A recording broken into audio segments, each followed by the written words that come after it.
Sebuah mesin ATM di dalam sebuah minimarket Jalan Tangkuban Perahu Denpasar Senin dini hari dibobol maling. Aparat Polresta Denpasar yang telah mengetahui ciri-ciri pelaku dari kamera pengawas kini sedang melakukan pengejaran. Sebuah minimarket di Jalan Tangkuban Perahu Denpasar sekitar pukul 1 Senin dini hari disatroni pencuri yang membobol sebuah mesin ATM.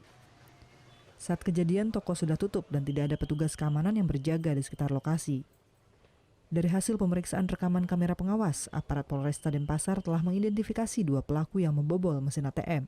Dari hasil pemeriksaan rekaman kamera pengawas, aparat Polresta Denpasar telah mengidentifikasi dua pelaku yang membobol mesin ATM.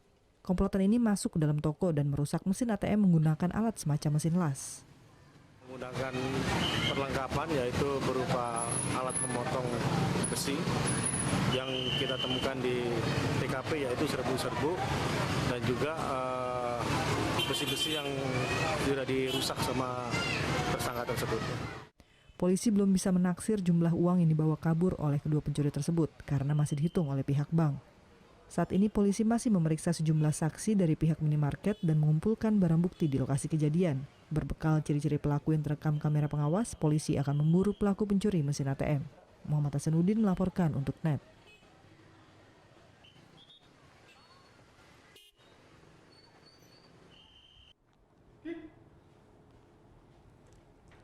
Thank you.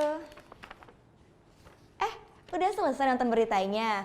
Jangan pergi dulu dong. Subscribe dulu dan nonton tayangan lainnya di sini. Subscribe, nonton lagi.